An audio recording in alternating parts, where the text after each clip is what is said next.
She was only 4 years old when she walked into the most luxurious office in the city, her pink slippers tapping on the marble floor. "Please, sir, my mommy is very sick," she whispered to the most powerful man in the country, never imagining those words would change their lives forever.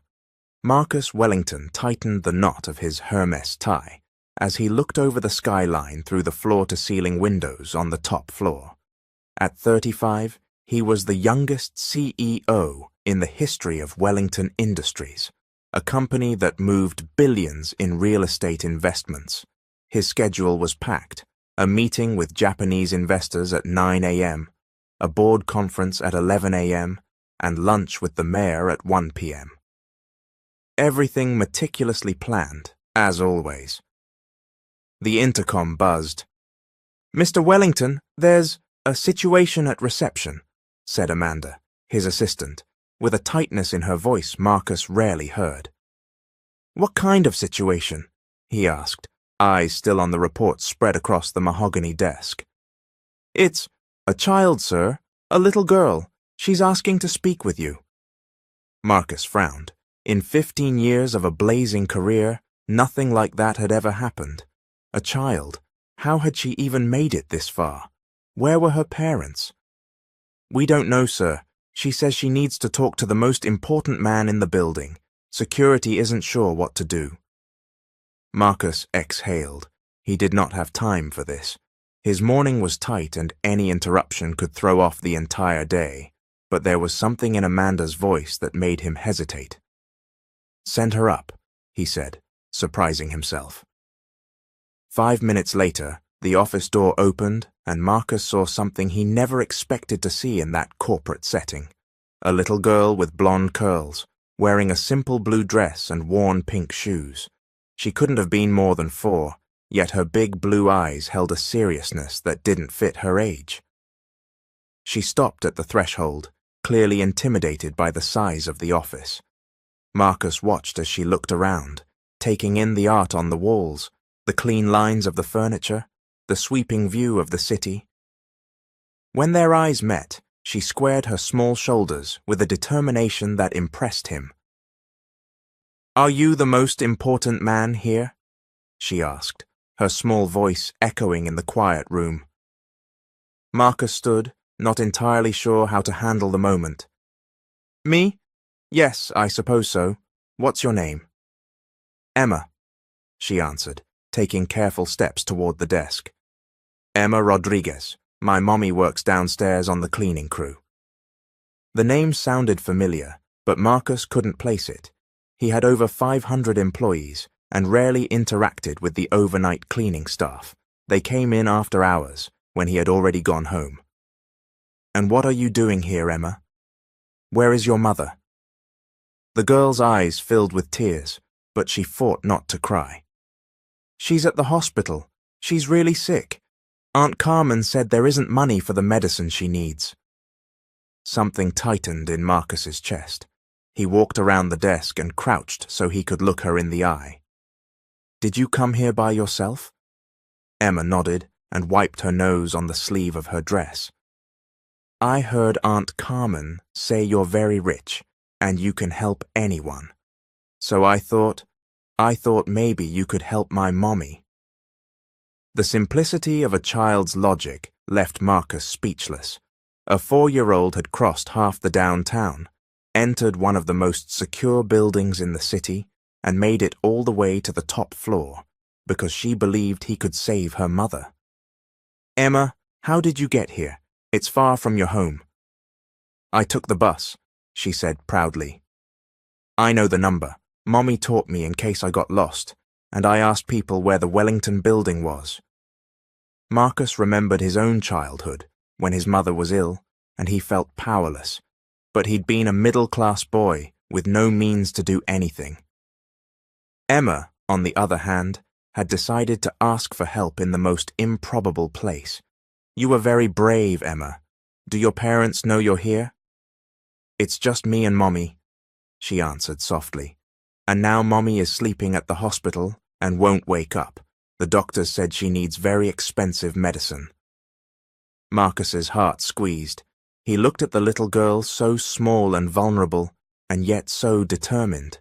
In her eyes, he saw the same will that had driven him to build his empire, directed now at something much purer, saving the person she loved most. "What's your mother's name, Emma?" "Maria Rodriguez. She cleans the offices here at night. She always says she works for important people and needs to do a good job because important people help the city." Marcus finally made the connection. Maria Rodriguez. He'd seen the name on HR reports, but had never paid attention. To him, the cleaning staff had been numbers on a spreadsheet part of operating costs. Now, looking at Emma, he realized each of those numbers represented a life, a family, a story. "Emma, are you hungry or thirsty?" She nodded timidly. Marcus called Amanda on the intercom and asked her to bring some things from the executive pantry. As they waited, he watched Emma take in the office with the curious eye of a child. "Do you work here all the time?" she asked, pointing at the paper-covered desk. "Almost all the time," Marcus answered, realizing how pathetic that sounded when said to a 4-year-old. "That must be tiring. Mommy always says working too much is bad for your health." The irony did not escape Marcus. A janitor working nights to support her daughter worried about his health, while he had never once worried about hers. Amanda arrived with sandwiches, fruit, and juice. Emma ate neatly, clearly trying to mind her manners even though she was starving. Marcus watched every gesture, every expression, and felt something shift inside him. "Emma, can you tell me more about your mom? How did she get sick?" The girl swallowed her bite before answering. "She started coughing a lot. First she said it was just a cold, but then it got worse. She couldn't go up the stairs without getting out of breath. Yesterday morning she fell in the bathroom and couldn't get up." A lump formed in Marcus's throat. "Were you alone with her?" "I called Aunt Carmen, who lives next door.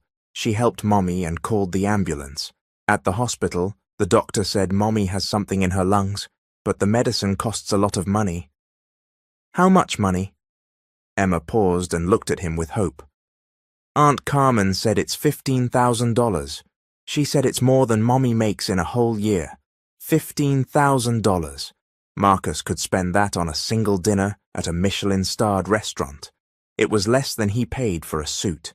A trivial amount to him, but to a 4-year-old, it meant her mother's life. "Emma, do you know the name of the hospital where your mother is?" "St. Vincent Hospital. It's near our place." Marcus knew of the hospital, one of the strained public hospitals in the area, always overcrowded, always short on resources.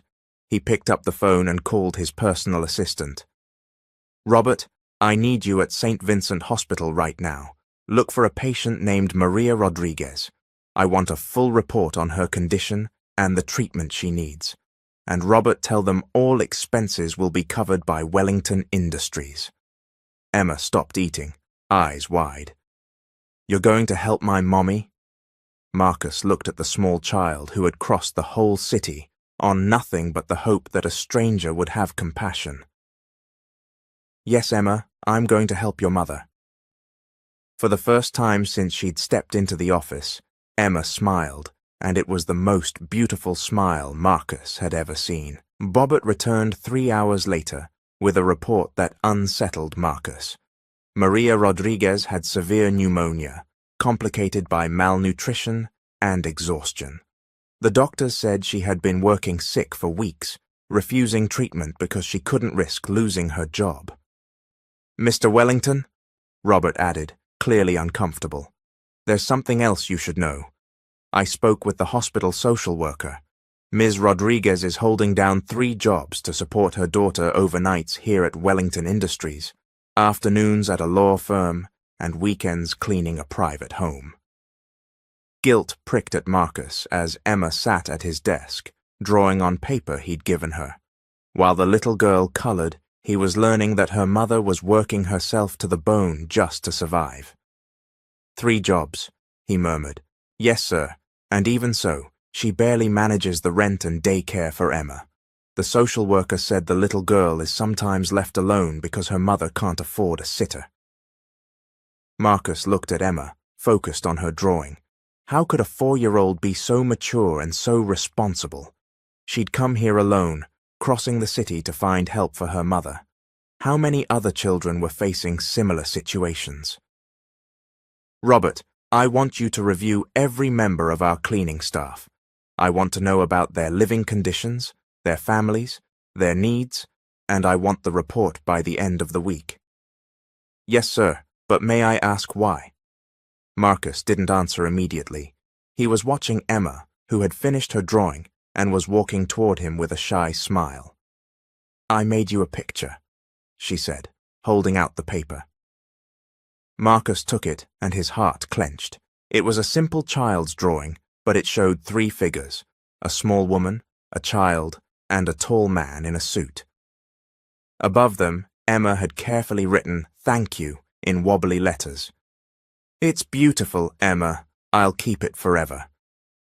The man in the suit is you, she explained proudly.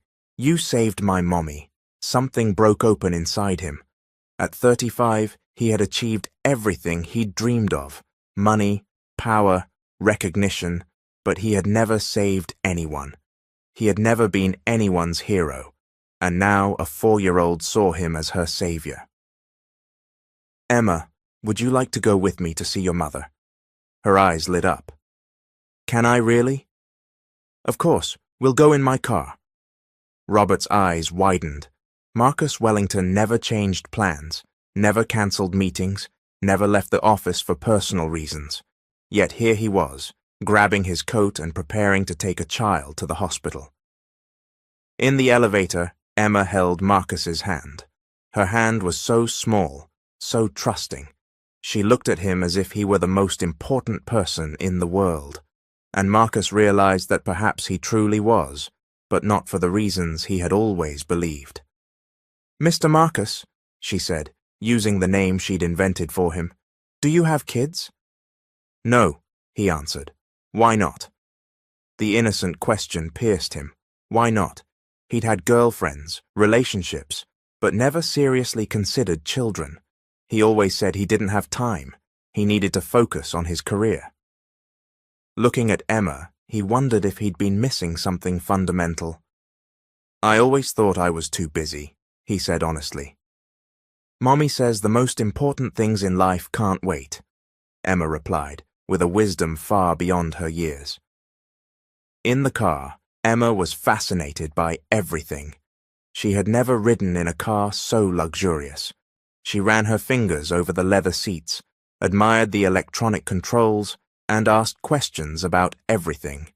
Marcus watched her reactions and realized how easy it was to delight a child, how small things could bring so much joy. Mr. Marcus, she said, as they neared the hospital, will you keep taking care of my mommy even after she gets better? The question caught him off guard. What do you mean? Mommy says rich people help once, then forget. She says it's not their fault. They just have lots of other things to think about. Marcus's heart tightened. Maria was right. How many times had he written checks to charities to ease his conscience without ever following the outcome? Emma, I promise I'll take care of both of you, he said, and realized he meant it. At the hospital, Emma ran to her mother's room. Maria Rodriguez was awake but very weak. When she saw her daughter, her eyes filled with relieved tears. Emma, my princess, where were you? I was so worried. I went to get help, Mommy. I went to the building where you work and found Mr. Marcus. He said he'll pay for your medicine. Maria looked at Marcus, standing in the doorway, and tried to sit up. Mr. Wellington, I don't know how to thank you. But Emma shouldn't have bothered you. She's just a child. She doesn't understand. Ms. Maria, Marcus interrupted, stepping to the bedside. Emma understands perfectly. She did what any daughter would do to save her mother, and she reminded me of something I'd forgotten. What's that, sir? That there are things more important than meetings and reports. Maria began to cry. Mr. Wellington, I work hard. I've always done my job right. I never miss without warning. I just need a chance to pay you back. You don't need to pay anything, Marcus said gently. But I need to ask you something. Why didn't you come to me sooner? Why not tell anyone you were sick? Maria looked away, embarrassed. People like you don't mix with people like me. I'm just a cleaning lady. You have more important things to do. Shame burned through Marcus. He had built an environment where his employees felt insignificant, where a desperate mother would rather work herself into the ground than ask for help. Ms. Maria, from now on, this will change. You'll work one job here at Wellington Industries. I'm raising your salary, so you can focus on one job and take care of Emma. Mr. Wellington, that's too generous. I don't deserve it. You do. And Emma deserves her mother, healthy and present. Emma, listening by the bedside, wrapped her arms around Marcus. Thank you, Mr. Marcus. You're the best hero in the world. He hugged her back, feeling something he had never felt before, the sense that finally he was doing something that truly mattered. When they left the hospital, Emma was radiant. Her mother was improving. The doctors had started treatment, and she was sure everything would be okay. Mr. Marcus, she said on the way back, will you come to dinner at our house when Mommy gets out of the hospital? I'd love to, Marcus answered, and realized he meant it. I'll ask her to make your favorite dish. What is it? Marcus hesitated. For years he had eaten only at expensive restaurants, sophisticated dishes costing more than many people's monthly pay, yet none truly made him happy. You can surprise me, he said. Emma smiled. Mommy makes the best rice and beans in the world, and chocolate cake too. You'll see rice and beans and chocolate cake. Marcus hadn't eaten that in years, but for the first time in a long time, he was eager for a meal.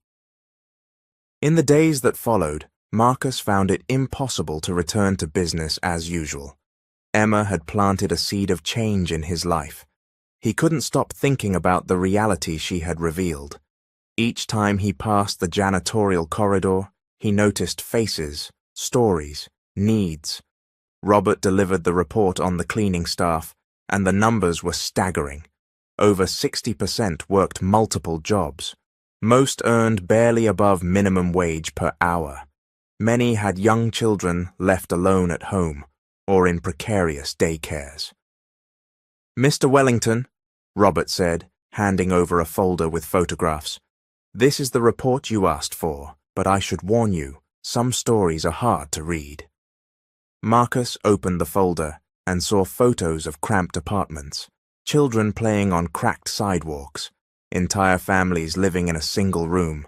Each photo had a name, a story, a life he had never considered. Joseph Silva, 45, employed here for 8 years, 3 children and a sick wife. He worked weekends as a mechanic. The youngest, 6 years old, watched the baby when he was on shift. Marcus stopped at the photo of a girl, Emma's age, too serious for 6, holding a baby on her hip. A 6-year-old caring for infants. Yes, sir, Robert said. It's more common than we imagine. Anna Santos, 38, single mother of 2, cleans here overnight, works at a hospital during the day, and sells candy on the subway on weekends. The kids are alone most of the time. Each story hit Marcus like a punch. How had he been blind for so long? How had he built an empire without ever seeing the people who literally cleaned the path to his success? The phone rang.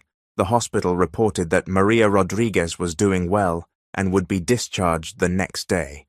Marcus felt joy disproportionate to the news. He had helped save a life, changed a family's future. It felt better than any deal he had ever closed. Robert, schedule a meeting with the entire cleaning staff. I want to meet every one of them in person. Sir, they work overnight. Then schedule it overnight. I'll be here. Robert looked at him as if he'd lost his mind. Marcus Wellington never stayed past 8. He had never spoken with janitorial employees, never shown interest in the lives of the people he considered operations. But Marcus had changed, and it had all begun with a 4-year-old girl, brave enough to ask for help. The next night, Marcus was at the office at 11, waiting for the cleaning crew. He'd asked Amanda to set out coffee and sandwiches and make the conference room welcoming. When they arrived, they were greeted by a sight they never expected. The company's CEO, the richest man they knew, in jeans and a polo, personally pouring coffee. "Good evening, everyone," Marcus began, nervous. "I know this is unusual, but I want to know you better. I want to understand how I can make Wellington Industries a better place to work." The employees exchanged wary glances. Aunt Carmen, the neighbor who had helped Emma, spoke first. "Mr. Wellington, you don't need to worry about us. We do our jobs right." "I know you do," Marcus replied. "But this isn't about the work. It's about you as people, your families, your dreams, your needs." Joseph Silver cleared his throat. "With all due respect, sir, people like us don't usually have dreams. We survive." The sentence hit Marcus like a slap. "What if I told you that could change?" "How?" asked Ana Santos, the single mother working 3 jobs. Marcus took a breath. "First, I'm raising everyone's wages not a little, significantly enough that you won't need 2nd or 3rd jobs." A murmur of disbelief rippled through the room. "Second, we're opening an on-site daycare free for every employee's children." Aunt Carmen's voice trembled. "That's too generous, sir. Why?" Marcus thought of Emma, her courage, her unshakable belief that he could help. "Because a 4-year-old taught me that success means nothing if it isn't shared." Anna began to cry. "My kids, they could have a real childhood." "Every child deserves a real childhood," Marcus said. The meeting stretched until nearly 3 in the morning. Marcus heard story after story that broke his heart. He met people who had worked for him for years, but whom he had never seen as human beings.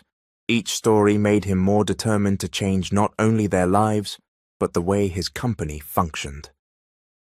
The next day, he went to pick up Emma from a neighbor's apartment where she'd stayed while Maria recovered. It was a small place in an old building, a world away from his life of luxury. "Mr. Marcus," Emma cried, running to hug him, "Mommy is coming home today." "I know. I came to take you so we can go together." In the car, Emma chattered about everything: how she helped Aunt Carmen cook, how she drew more pictures for him, how excited she was for Mommy to return. "Mr. Marcus," she said suddenly, "you're different." "Different how?" "You're happier. Your eyes are shiny." He checked the rearview mirror and saw his own face. She was right. For the first time in years, he felt alive with purpose. "It's because I met you," he said honestly. "Mommy says people come into our lives for a reason. Maybe I came into yours to teach you to be happy." Emma's wisdom kept surprising him. "What else does your mommy say?" "She says God puts angels in our path when we need them most. Maybe you're our family's angel." Tears stung his eyes. He, the pragmatic executive, was being called an angel by a 4-year-old. At the hospital, Maria was dressed and ready to go. When she saw Marcus, she stood immediately. "Mr. Wellington, how can I thank you? But I need to get back to work. I have bills to pay." "Please don't worry about that. Your new salary at Wellington will cover what you need, but only come back when you're fully recovered, and only to the one job." Maria began to cry again. "I don't understand why you're doing this for us." Marcus looked at Emma, holding her mother's hand with a radiant smile. "Because your daughter taught me there are things far more important than money." On the way home, Emma fell asleep in the back seat. Marcus watched her in the mirror, the child who had completely changed his life. 3 days earlier, She had walked into his office a stranger. Now he couldn't imagine his life without her. "Mr. Wellington," Maria said softly, "Emma has talked so much about you. She says you're the kindest man in the world." "She's the one who taught me to be kind," Marcus replied. "May I ask something personal?" "Of course." "Do you have family?" He hesitated. "I have parents, but our lives are very separate. I never married, never had children." "Why?" "I always thought I didn't have time, that I had to focus on my career." "And now?" Marcus glanced again at the sleeping child. "Now I realize I may have missed what really matters." When they reached Maria's apartment, Emma woke and insisted he come up. It was simple but clean and cozy, full of love. Marcus realized something his mansion had never held. "Mr. Marcus," Emma said, tugging his hand, "want to see my room?" It was tiny, a twin bed, a small dresser, drawings taped to the wall, but Emma showed it off as if it were the most special place in the world. "I have a doll," she said, lifting a simple cloth doll. "Her name is Sophia. Want to meet her?" Marcus sat on the little bed and introduced himself to Sophia as if she were real. He invented a story, made different voices, created a small magical world that existed only in their imaginations. Watching Emma play, he realized he had spent his life chasing things that didn't make him happy: money, status, recognition. In that small room, with a 4-year-old and a rag doll, he felt more complete than he ever had. "Mr. Marcus," Emma asked, stopping her game, "can you be my heart dad?" The question startled him. "What's a heart dad?" "It's when someone cares for us like family, even if we're not related. Mommy says real family is the people who love us." Marcus looked toward the doorway where Maria stood, eyes wet. "If your mom agrees, I would love to be your heart dad." Emma ran to her mother. "Mommy, please." Maria hugged her daughter and looked at Marcus. "Are you sure, Mr. Wellington? Emma will get very attached." "I won't give up," he said with conviction.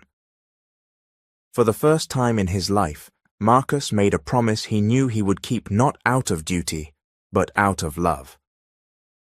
3 months later, Marcus's life had changed in ways he never imagined. The man who once considered 16-hour days normal now left the office at 5:30 p.m., sharp, to pick up Emma from the on-site daycare he had created. The man who dined alone in expensive restaurants now looked forward to weekend pancake breakfasts with a little girl who called him Daddy Marcus. The transformation hadn't happened overnight. At first, he felt lost, unsure how to interact with a child. He'd hired a nanny to help, but Emma always preferred to be with him. Slowly, he learned the language of childhood. He discovered that being a dad had less to do with manuals or theories, and everything to do with showing up, listening, and loving unconditionally. "Daddy Marcus, can you pick me up early today?" Emma asked over breakfast on a rainy Tuesday.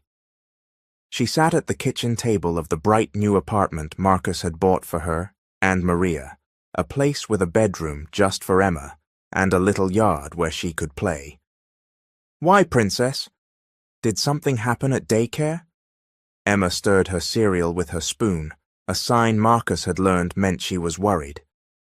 "Ms. Fernanda said there's going to be a presentation for moms and dads. All the kids are going to call their parents."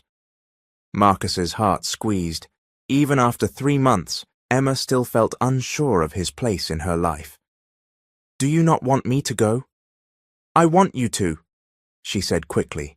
"But what if the other kids ask why my daddy isn't like their daddies?"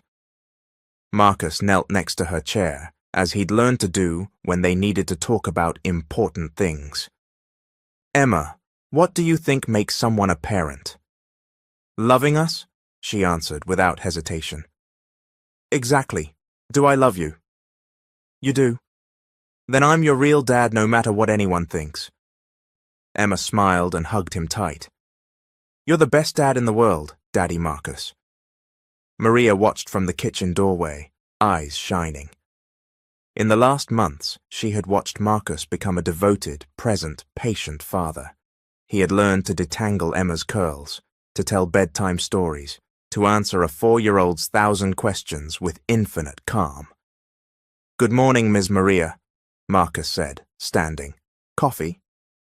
"Thank you, Marcus. You don't have to serve me." "We're a family," he answered naturally. "Families take care of one another." The morning flowed into their new routine. Marcus dropped Emma at daycare, accepted a fierce goodbye hug, and headed to the office with a warm heart. That small daily ritual had become the most important moment of his day. At the office, Robert waited with a stack of papers and a worried look. "Mr. Wellington, we have urgent matters to discuss." "Go ahead," Marcus said, eyes flicking to the clock. He'd promised Emma he'd be at daycare at 5:30, and he didn't break promises to his daughter. The board scheduled a meeting for Thursday. They want to discuss the company's changes. Marcus sighed. He knew this conversation would come.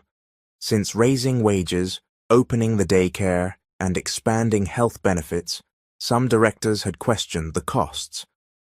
What kind of changes? Operating expenses are up significantly. Some directors are worried about profit impact. "Robert, do you have kids?" The question caught Robert off guard. "Yes, sir, too." "Could you work calmly, knowing they're alone at home or stuck in a bad daycare while you're here?" "No, sir." "Then you understand why our teams work better now. When people know their children are safe, they perform." Robert nodded, still uneasy. "Sir, I agree with the changes, but you need to prepare. Some directors are asking whether your recent decisions are based on business logic or what? Or personal factors." Marcus understood. They wondered whether Emma had affected his judgment. Perhaps she had, but if that meant becoming a more humane leader, a more conscious businessman, he didn't see a problem. "Schedule the meeting for Thursday at 2. I'll be ready." The rest of the day flew by as Marcus reviewed numbers, prepared his case, and planned how to explain that treating employees like human beings was sound business strategy. At 5:30 on the dot, he was at daycare. Emma ran to him as always, but this time something was different in her face. "Daddy Marcus, are you sad?" Her perception never failed to amaze him. "A little worried, Princess, but it's nothing serious." "Is it about work?" "How do you know?" "Because when work worries you, you do this," she said, furrowing her brow exactly the way he did when deep in thought. He laughed and scooped her up. "You know me very well." "I do, and I know you're the best at work, so you don't have to worry." Her unshakable faith in him moved him every time. "Thank you, Princess. You always know what to say." On the drive home, Emma chattered about her day. She learned a new song, drew a picture of the whole family, helped a younger child who scraped a knee. Marcus listened, marveling at her ability to find joy in small things. "Daddy Marcus," she asked suddenly, "what does adopt mean?" The question surprised him. "Why are you asking?" "Because Ms. Fernanda said you adopted me, but I don't know what that means." He parked and turned to face her. He knew this talk would come, but he hadn't expected it that moment. "Emma, you know I'm not your biological father, right?" "I know. Mommy told me my biological dad left before I was born." "Adopting means that even though I'm not your biological father, I chose to be your father legally. It means you are my daughter for real, on paper and in my heart." Emma thought for a moment. "So now you're my dad forever?" "Even if you do something wrong, especially if you do something wrong, real parents don't leave when things get hard." "And you won't leave?" "Never. You're stuck with me forever," he said, tickling her. Emma squealed. "I want to be stuck with you forever." When they got home, Maria was finishing dinner. She had become a wonderful cook, and Marcus loved walking into the smell of home-cooked food, something he'd never known before, the warmth of a place where someone cooked with love. "How was your day?"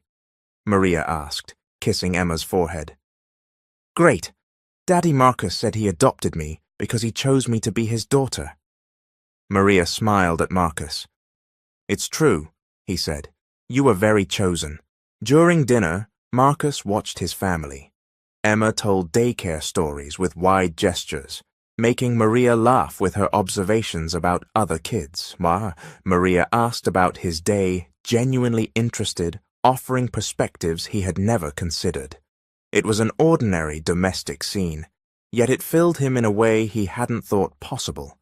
He'd spent years eating in elegant restaurants, closing deals at polished tables, but he'd never felt as nourished as he did at that simple table with a woman who respected him and a child who loved him unconditionally. "Daddy Marcus," Emma said, interrupting his thoughts, "can you help me with homework?" "Of course, Princess. What kind?" "I have to draw my family and write about each person." After dinner, he sat with her at the dining table, surrounded by crayons and paper.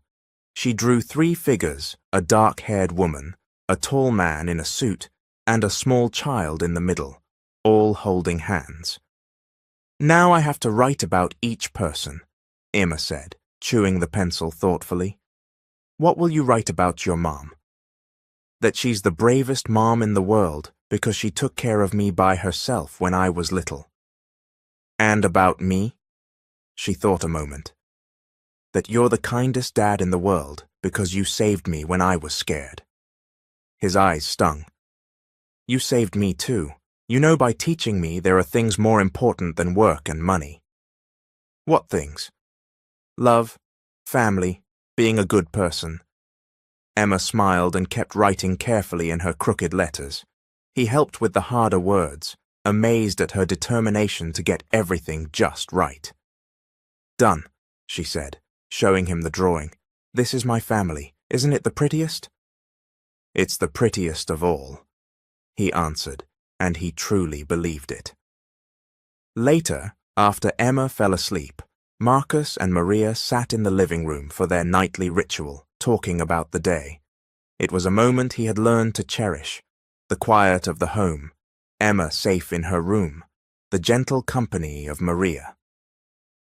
"Marcus," she said, pouring tea, "Emma told me about your adoption talk. I hope that was okay." "I thought I should be honest." "Of course it's okay. You're her father. You have the right and the responsibility to have those conversations." He studied Maria.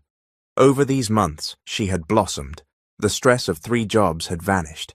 She smiled more.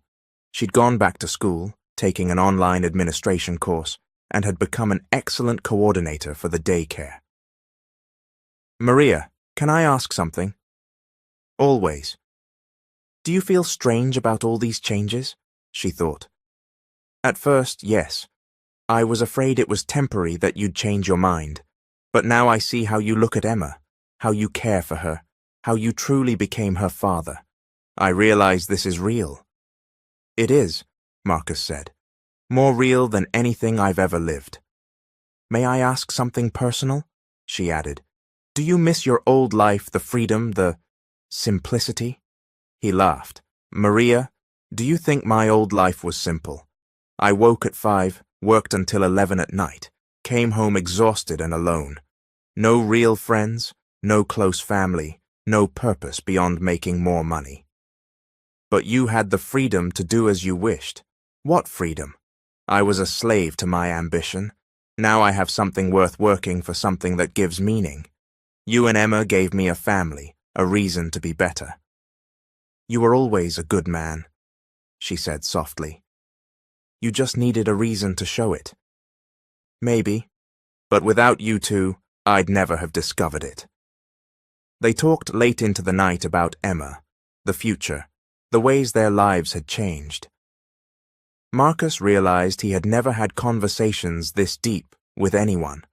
Maria had a grounded wisdom, a way of seeing the world that challenged and inspired him.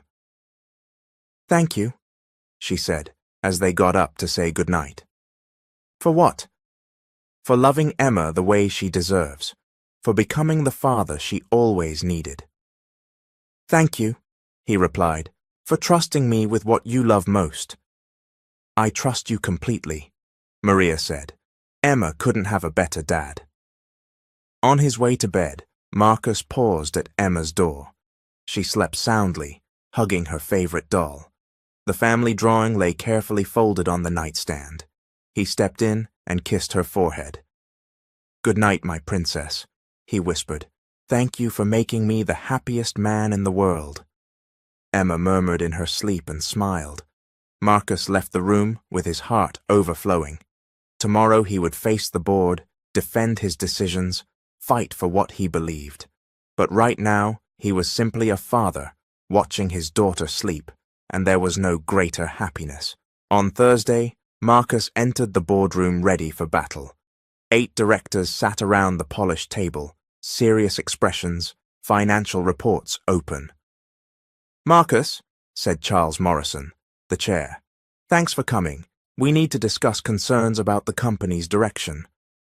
"I'm here to clarify anything you need," Marcus replied calmly. "As you can see in the reports," Morrison continued, "operating costs have risen significantly in recent months. Specifically, HR spend is up 40%. "That's correct," Marcus said, "and our revenue is up 25% in the same period." "Yes, but net profit has dipped temporarily. We are investing in our most important asset, our people." Margaret Foster, one of the more conservative directors, leaned forward. "Marcus, we understand you want to be a good boss, but our responsibility is to shareholders, not employees." "With respect, Margaret, our responsibility is to the company's long-term success. Satisfied employees are essential to that success." "Daycare, premium health plans. These are costs that don't justify themselves financially." Marcus thought of Emma, of Maria, of the employees whose lives had changed. "Let me tell you a story," he said. He told them about Emma, the 4-year-old who had opened his eyes. He told them about Maria, her 3 jobs, her exhaustion. He told them how he had finally seen that his employees were people, not cells in a spreadsheet.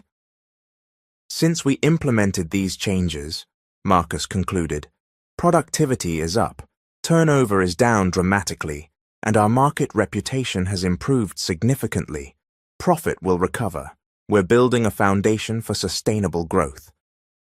Morrison studied him. "Are you sure these decisions are based on business logic?" "I'm sure they're the right decisions," Marcus answered firmly. The meeting dragged on for 2 hours as he defended every change, every investment, every choice. In the end, the board gave him 6 months to prove the approach was financially viable. When Marcus left the room, it was nearly 6. He had missed pickups, something that had never happened. He called quickly. "Maria, I'm so sorry. I'm late. Can I come get Emma now?" "It's okay, Marcus. She's here with me at the daycare playing, but she was worried and asked where you were." His heart clenched. "I'm on my way." When he arrived, Emma sat by the window, staring out. When she saw him, her face lit up, but he could tell she had been crying. "Daddy Marcus," she ran to him. "I'm sorry, Princess. Daddy was late at work." "I thought you forgot me," she said in a small voice. He knelt and hugged her tight. "Emma, listen to me. I will never ever forget you. Sometimes Daddy might be late, but I will not forget. Promise?" "Promise." "You are the most important thing in my life." She smiled, and Marcus realized that the board meeting had been irrelevant compared with this. Emma was his priority, his family was his priority, and he would never let work get in the way again. "Let's go home, Princess. We've got dinner to make." "Can I help?" "Of course. We're a team." As they drove, Marcus knew he had made the right choice. No matter what the board thought, no matter if some profits were sacrificed, he had found something more valuable than money. A family who loved him for who he was, not what he had. And for that family, he would face anything. 6 months after that tense board meeting, Marcus sat in his office, reviewing the most impressive financials he'd ever seen. Wellington Industries had not only recovered profit, it had broken records. Productivity was up 60%. Employee turnover had dropped to nearly zero. The company had won 3 corporate social responsibility awards. "Robert," Marcus called over the intercom, "can you step in?" Robert entered, grinning. "Mr. Wellington, I assume this is about the numbers." "Exactly. These are the best results in company history." "Yes, sir. And one more thing, Forbes wants to feature Wellington's transformation. They're calling it the miracle of corporate humanization." Marcus smiled, eyes already on the clock. 5:15. In 15 minutes, he would be at daycare to pick up Emma, as he did every day. That ritual had become sacred. "Can you schedule the interview for after 6:30? "Of course, sir. May I ask what's the 5:30 commitment?" "Picking up my daughter." Robert smiled. After 6 months, the whole company was used to Marcus's new routine. He arrived earlier, worked more efficiently, and left on time to be with Emma, paradoxically more productive than ever. "Mr. Wellington," Robert said, "can I say something personal?" "Go ahead." "When you first arrived with Emma that day, many of us thought it was a phase that you'd lose interest when you realized how much work a child is." Marcus lifted an eyebrow. "And now?" "Now we see Emma didn't just change your life. She changed the company, the way we treat employees, how we see our work, what success means. Emma has that gift," Marcus said, pride swelling. "She sees the world in a way that makes all of us want to be better." Marcus reached daycare at 5:30, exactly, as always. But today was different. Emma didn't run to him. She sat in a corner, hugging her doll, looking unusually sad. "Emma," he said softly, "what happened, princess?" She looked up with red, tear-rimmed eyes. "Daddy Marcus, Ms. Fernanda said I have to change daycare." His heart stopped. "Why?" "Because I'm turning 5 and this daycare is only for little kids. She said now I have to go to real school." Relief mixed with melancholy. Emma was growing. His little 4-year-old was becoming 5, and that meant change. "Emma, going to school is a good thing. You'll learn new things and make new friends." "But I don't want to leave here," she sobbed. "I like Ms. Fernanda. I like my friends. I like being close to your work." He knelt and hugged her. "Princess, no matter where you study, I'll always be there for you. Okay? Even if the school is far?" "Even if it's far. Even when you grow up, I'll still be your dad." She calmed a little. "Will you help me choose my school?" "Of course. We'll pick the best one in the world for you." In the days that followed, Marcus researched the city's best schools. He toured dozens, spoke with principals, observed teaching styles. Emma had different criteria. After one particularly prestigious visit, she shook her head. "I didn't like that one." "Why not?" "The kids didn't look happy, and the principal didn't smile even once." She was right. The school was technically excellent, but lacked something intangible joy, warmth, the kind of environment where a sensitive child like Emma could thrive. "Then we'll find a school where the children are happy," he said. The one they chose wasn't the most expensive or the most famous. It was small, with a lovely garden, smiling teachers, and children who ran free and laughed. Emma fell in love instantly. "This is the perfect school," she declared after the visit. "Can I study here?" "Of course, princess. If you like it, this is where you'll go." On the first day of school, Marcus was more nervous than Emma. He took the morning off to walk her to class, something he never would have done months earlier. "Daddy Marcus," she asked in the car, "do you think I'll make friends?" "I'm sure of it. You're a very special girl. Any child would be lucky to be your friend." "And if I miss you?" "If you miss me, ask your teacher to call. I'll come get you right away." Emma smiled. "Thank you for being the best dad in the world." His eyes burned. "Thank you for letting me be your dad." Emma adapted quickly. She made friends, impressed her teachers with her maturity and sensitivity, and especially stood out in art. Every day she came home with drawings, stories, and animated accounts of her day. "Daddy Marcus," she said one afternoon, "my teacher says I draw really well. She wants me in the exhibit." "That's wonderful. Of course you can. Can I make a special drawing for it?" "Of course. What kind?" She thought. "I want to draw our family, but not just us three. Our big family." "A big family?" "Yes. You, me, Mommy, Aunt Carmen, Mr. Robert, Ms. Fernanda, all the friends from daycare, the employees you helped. We're all one big family." Marcus was moved by her perspective. For Emma, family wasn't just blood or legal papers, it was all the people who cared for each other. "That's a beautiful idea. I can't wait to see it." The school exhibit was set for a Friday evening. Marcus cancelled an important meeting to be there. When he arrived, Emma was radiant in a new dress Maria had bought for the occasion. "Daddy Marcus, come see." Emma's drawing filled a wall. It was a child's artwork, but loaded with meaning. At the center were Emma, Marcus, and Maria, hand in hand. Around them, dozens of figures, company employees, daycare children, teachers, neighbors, everyone smiling, connected by lines Emma said represented love. "Emma," Marcus said, voice thick, "this is the most beautiful drawing I've ever seen. Do you really like it?" "I love it.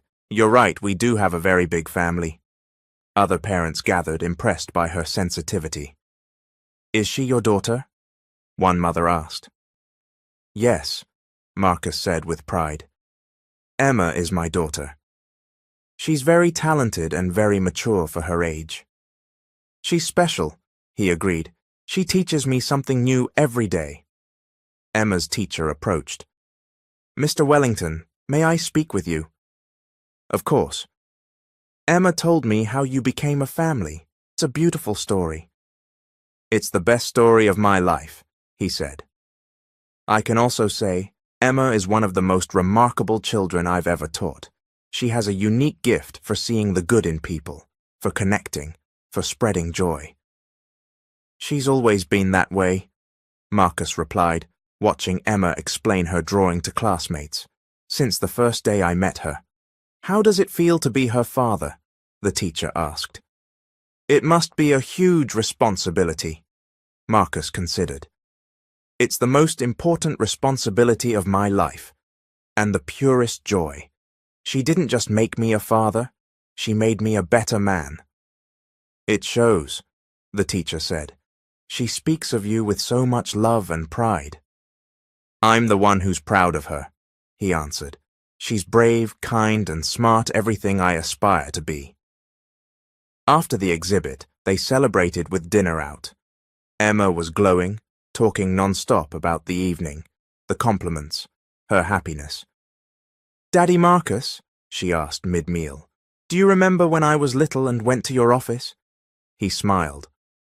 "How could I forget? It was the most important day of my life." "Why?"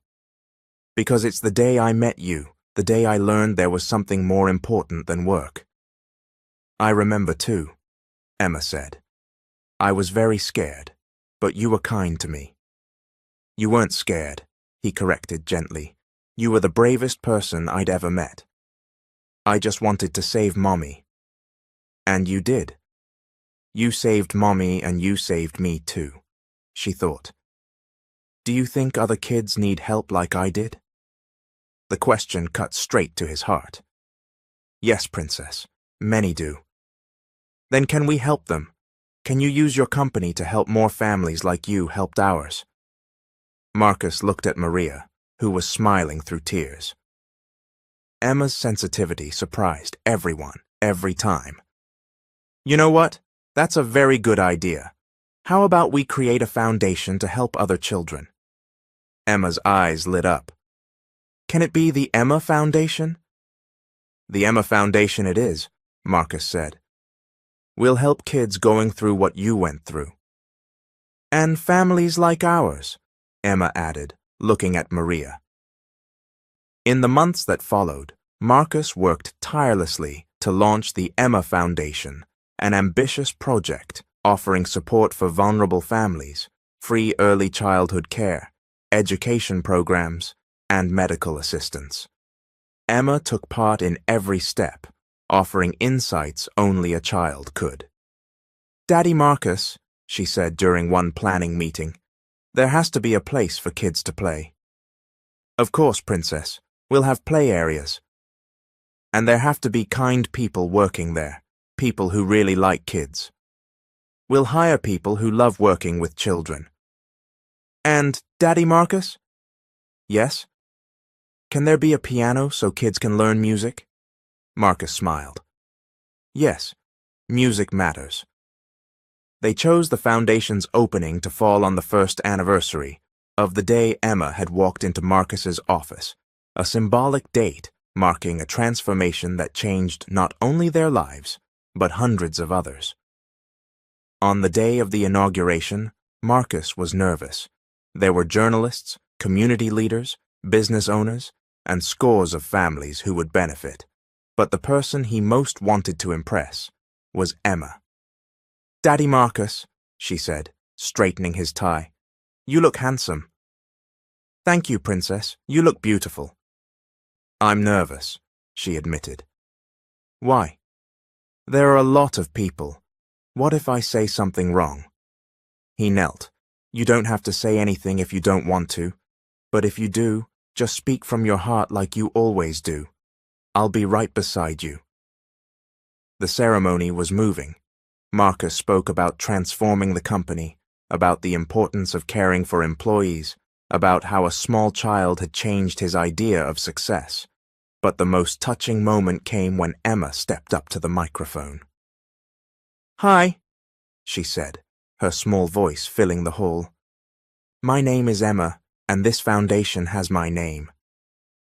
The audience smiled at her ease. One day my mommy got sick and I was really scared.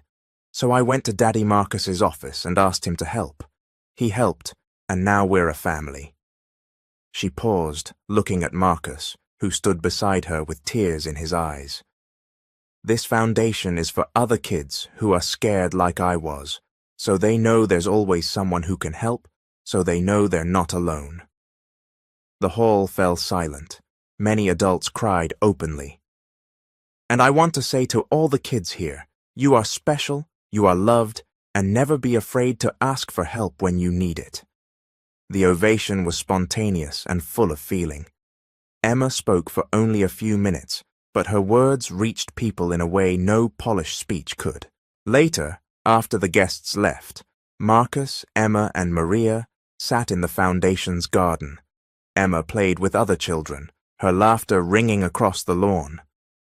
Marcus, Maria said, do you realize what you've done? I didn't do this alone, he answered. Emma started it. She planted the seed, but you made it grow. Marcus watched Emma, radiant with joy. Maria, can I ask something? Always. Are you happy with all these changes? Maria smiled. 2 years ago, I worked 3 jobs. I could barely pay rent and Emma was alone most of the time. Today I have a job I love, a beautiful home, and my daughter has a father who adores her. How could I not be happy? Even with the attention, the publicity? At the end of the day, we're just a family that loves one another, and that's what matters. Emma ran over, breathless from play. Daddy Marcus, Mommy, come play with us.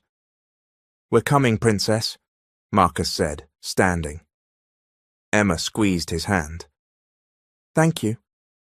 For what? For listening to me that day, for helping me, for becoming my dad. He knelt and hugged her tightly. Thank you for being brave enough to find me. Thank you for teaching me what true love is. Thank you for giving me the family I always wanted and never knew I needed. We're a family, forever, forever and ever, Emma laughed, racing back to the kids. Marcus watched, his heart overflowing.